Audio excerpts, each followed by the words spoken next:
Hello, everyone. I'm Stacy Cohen, a licensed professional counselor and empath empowerment coach, and I'm glad that you're here. In today's podcast, I want to talk about social awkwardness. Hmm, Now, that's a topic, eh? It's not something that we probably really want to think much about because it's so uncomfortable. And I get a lot of ideas for this podcast while talking to people in my therapy sessions. And I've been making the connection between being a highly tuned individual empath, and a lot of us are uh, quite intuitive or psychic. And some will say no, but I've talked to enough people, and this is a significant pattern that I've seen. And I've also talked to people that kind of identify as either introverts or they're shy, or they just say, I don't want to people, it's too much energy. When I go into social scenarios, I don't know how to act. And uh, when I talk to these people, these are very uh, highly intelligent, uh, witty, smart, funny, interesting people. And so when people tell me about their social feelings of social awkwardness, it really perks up my ears. And my hope in talking about this topic today is that maybe maybe we can gain a little bit more clarity as to what it actually is. I think that people are genuinely feeling awkward, but what I'd like to do is to delve in as to what it actually is. And I've got some ideas. So I was listening to a client talking about how uncomfortable they were feeling, and this is what came to me. Usually I get these ideas, they just pop in my head. And it was awkwardness is actually blurted words and sayings from the collective unconscious and conscious. Now, let's break down what the collective unconscious or collective consciousness is. And uh, Carl Gustav Jung talked about it. Joseph Campbell talked about this, and this is the concept that we have not just our own personal consciousness, but we also have a collective consciousness, hive mind, group think, herd mentality, and what that is that there we energetically link up when we're in groups. And so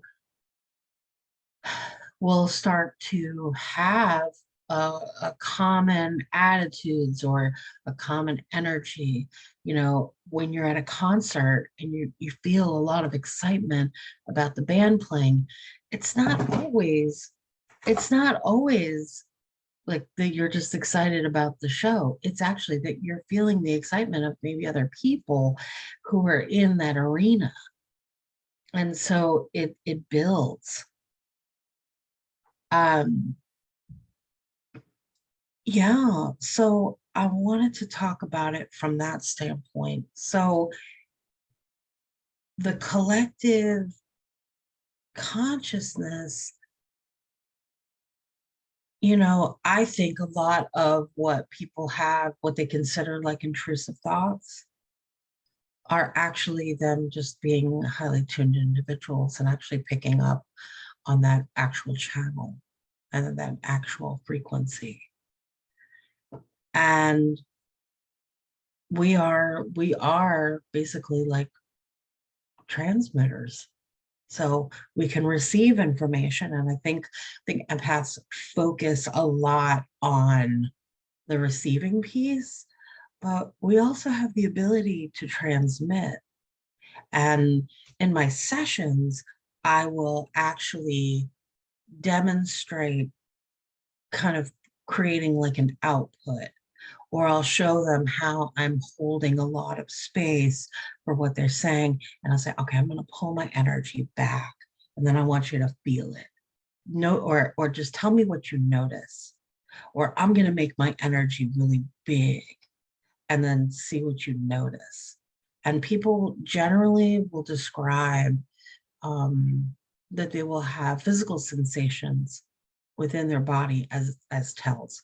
For for us empaths, um, we feel a lot of what's going on within our own bodies. And what I tell people is that we basically don't have a lot of filters, so we can feel it. And we feel it inside of our body. So a lot of times we want to take the blame of what we're experiencing. We want to take responsibility for it because it's kind of like a low codependent thing that we have a tendency to do. If I take it on, then I can control it, or I have a handle on it. The truth of the matter is that that doesn't really do anything. Um, it's fantastical thinking is what that is. So, you know, how do you know that it's not other people that are feeling awkward? Why do you think it's always you? Maybe you are feeling awkward, feeling someone's awkward feelings. It's a little bit of a mind twist. No, it's not, you know, people say, oh, it's me. It's not you. No, actually, it is you. It is you that I'm feeling. And typically we'll find out later on, like that someone was going through something, or someone was having a, feeling insecure, unsure. Now, typically, the things that we pick up are things that we know well. The things that you've been through, you start to realize you can sense those things in other people, right? You spot it, you got it, but it doesn't mean it's yours now, currently. It could mean that you're getting triggered by their trigger. It's very subtle, but it's not necessarily yours. So one of the things I do in my classes is I talk to people about how to know when it's you. How do you know what your personal physiological tells are? And then we talk about that. And so you can then differentiate between, is this me or is it them? Is it truly what's going on inside and I can take a moment to reflect, or is it somebody else? So I think because it is it's not something that we've been talking a lot about in the neurodivergent community, is how our sensory processing issues are actually sensing abilities, sensing gifts. And so often we're like, oh, I'm barraged by it. Once you can acknowledge what it is that you're picking up, you're not going to panic. A lot of times when you're picking up a lot of other people's stuff, you panic because it has to do with your relationship with emotions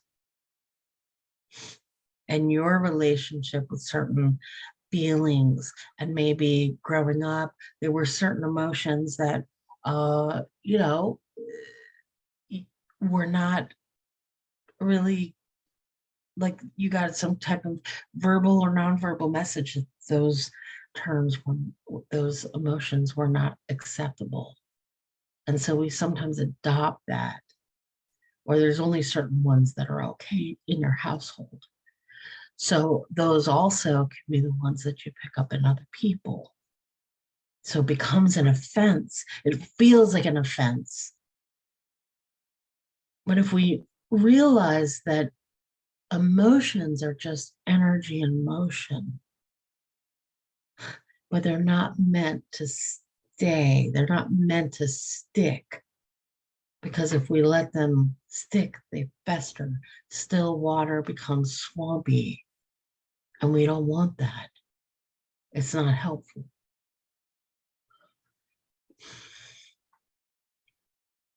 So I want to pose the idea that perhaps if you feel like, oh, I'm not picking up social cues and and I feel awkward,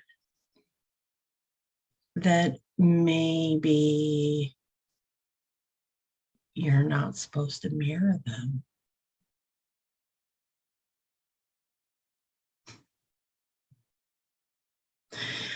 I've been really questioning that whole thing about I can't pick up social cues. Just because you're shiny and you're a mirror to other people, they're not a mirror to you. And I tell my students this, my empath students, empaths are mirrors to other empaths. Empaths are mirrors to non-empaths. Non-empaths are not mirrors to empaths.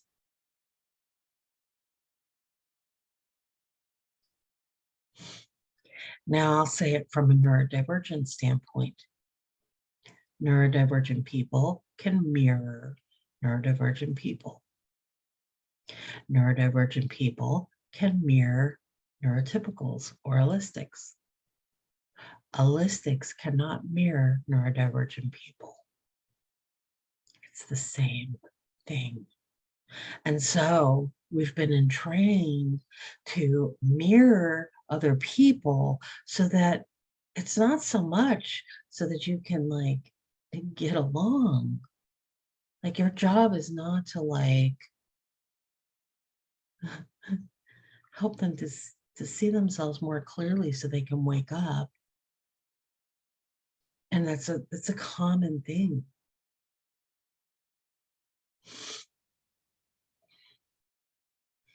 We're supposed to be shiny and represent having high ethics, being truthful, being people of integrity, of your word, the honesty piece. Now reflect that into the world. But mirroring back other people's not so nice or unconscious behavior isn't going to make them wake up any sooner.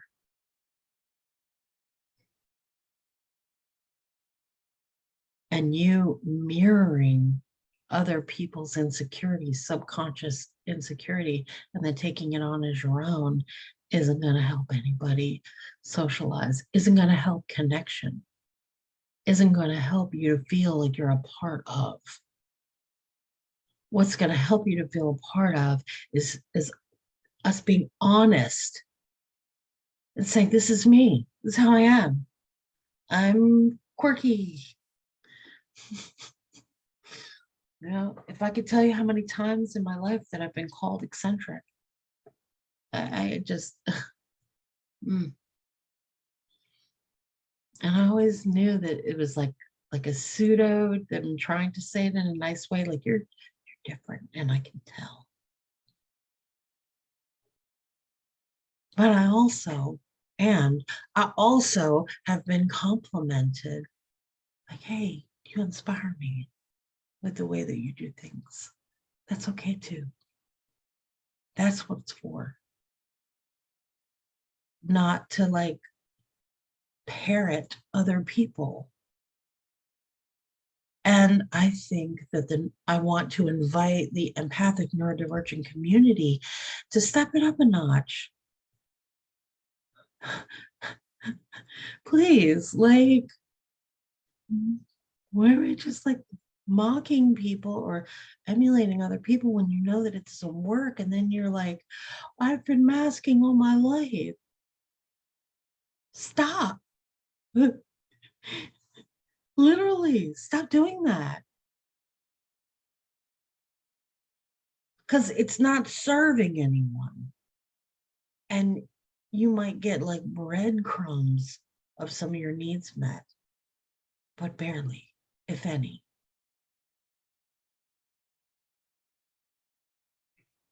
So this whole piece on, when I have to be with other people, I have to act like them.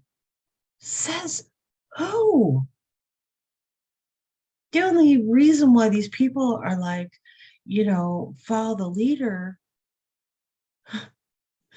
sheeple, is because nobody stepped up to be the leader. And what if we're different because we're actually the leaders, but you're too busy trying to copy other people because you have this extra mirroring neurons and trying to like mirror everybody. You're like mirroring the followers. And then you're hurting yourself doing that. That's why it feels awkward, because it's not really aligned, it's not congruent to one's sovereignty and individuality. It's not working. It's not working. So, how many times do you have to like burn your hand on the stove and then be like, damn stove? Is it the stove? Or is it that you keep doing that? Stop. Stop. I'm not telling you what to do because I know it's going to trigger other people's PDA.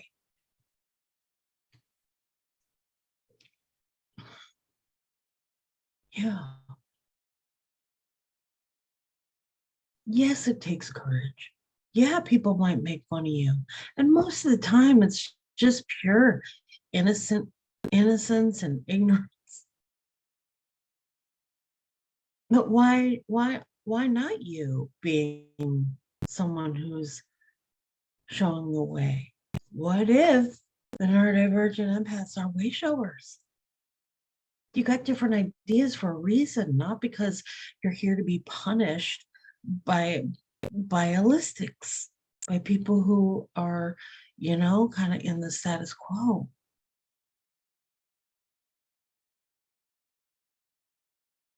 It's okay to be different. It's okay.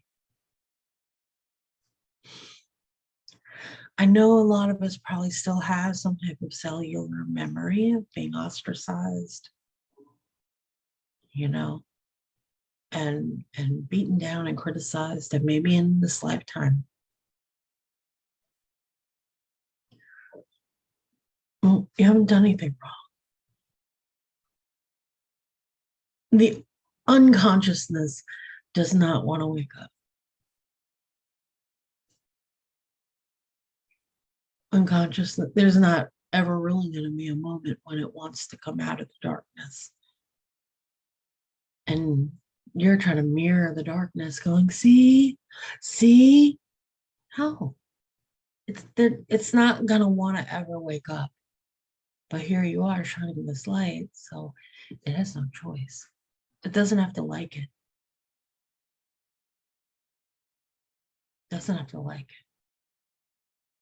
But it is, we're here to shine light, but not reflect back the other stuff so that they could finally wake up. You don't want to reflect its darkness because then it never can be in the light. If you shine light, the darkness is no more. So if we're so busy copying other people and feeling uncomfortable in our awkwardness because we feel the contrast, because you're not used to it and you're scared of your own light, we're not going to be doing our job, which is to illuminate something else, something new.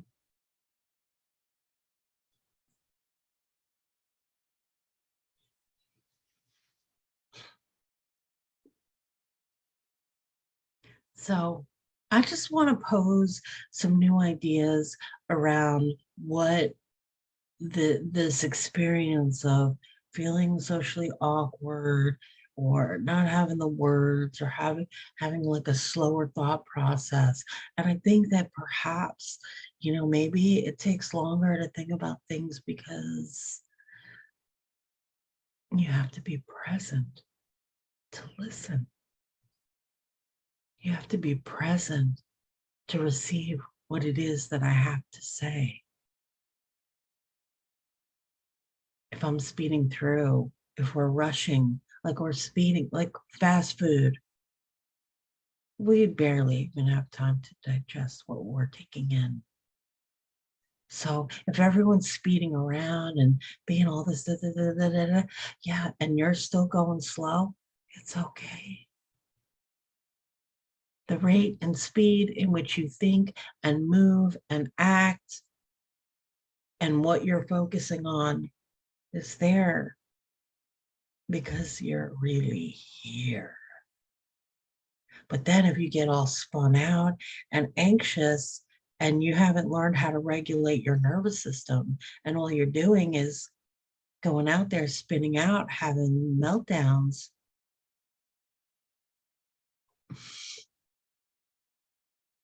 it's kind of defeats the purpose.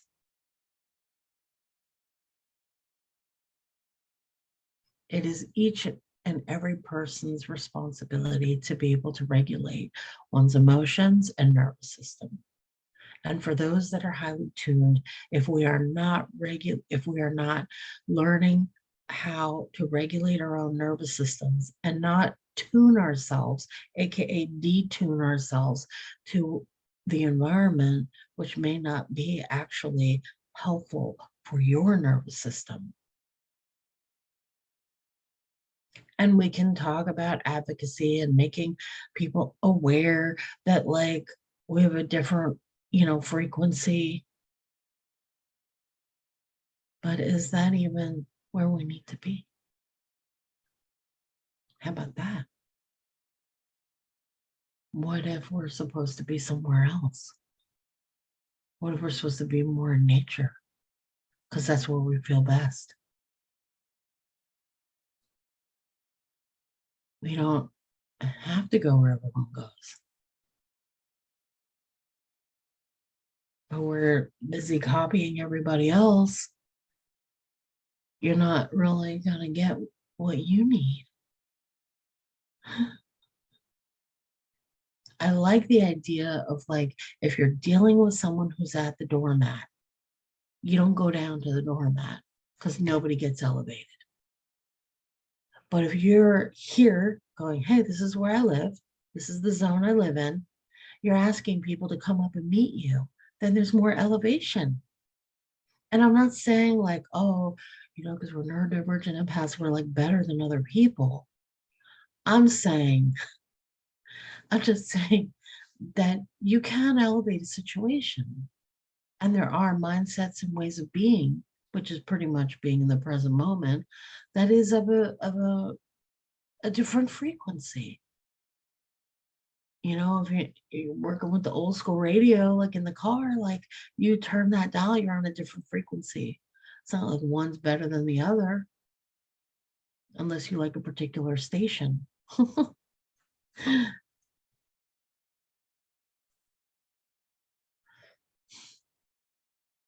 So, yeah,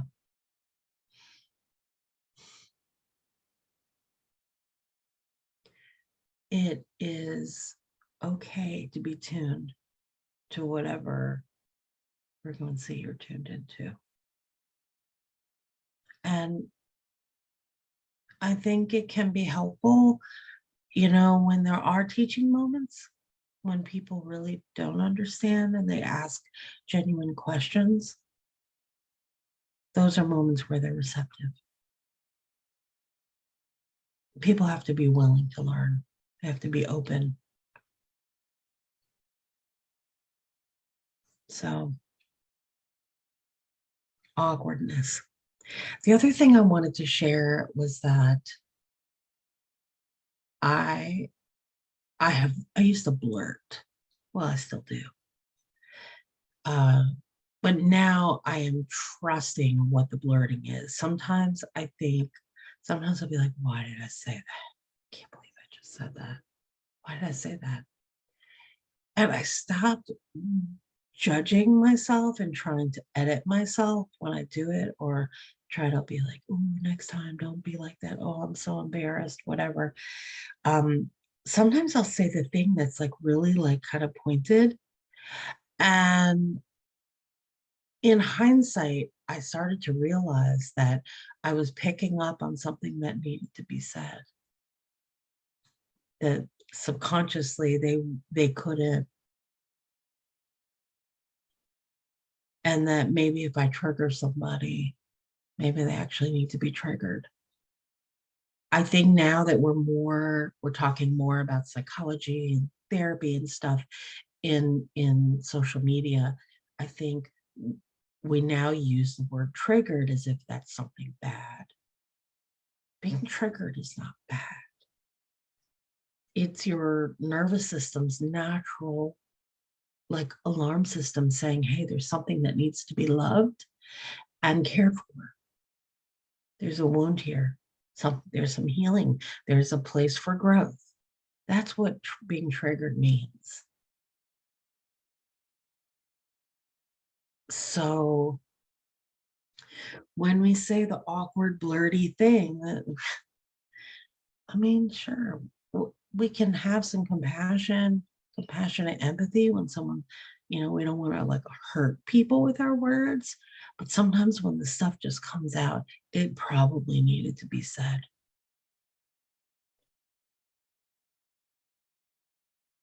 It probably needs to be said. And we don't know like all the things. We don't know the big picture. So we could be real like self-deprecating and like blame yourself for like, oh my God, I can't believe I said that. Well, believe it, you did.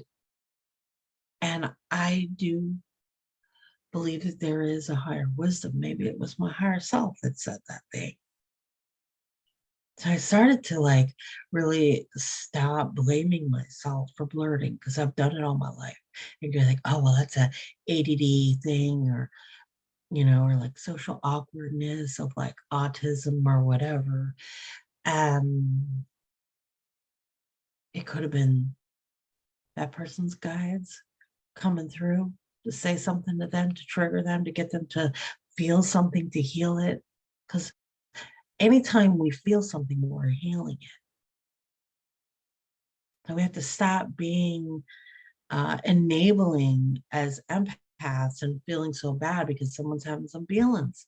Let them have their feelings, even if it's a response that may not seem so pleasant. They're healing something. And if you're having an experience because of it, you're healing something too. So why would we want to block someone's healing? Why would we want to arrest their growth? I don't want to arrest anybody's growth. No way. I would love to be a part of someone's growth and elevation. So I realized that the things that I say, like, and it doesn't mean that I'm not going to take responsibility for what I say. Like if I said some hurtful words like that, really like, I'm like, I apologize, or I was being, I don't know, too rough or judgmental or whatever. If I really was like that, I would own it, acknowledge it, you know, apologize if that's part of it. But sometimes things just need to be said.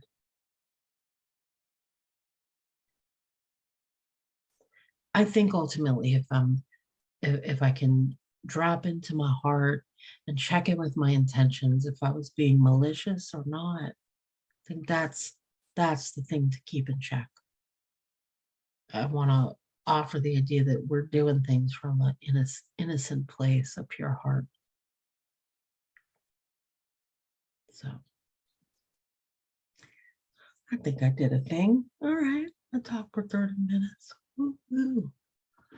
So I'm trying to do video and record a podcast at the same time. So I have my the spoken on Spotify as the neurodivergent empath ninja, and I now have a YouTube channel. So I'm gonna try to like do both. It's different.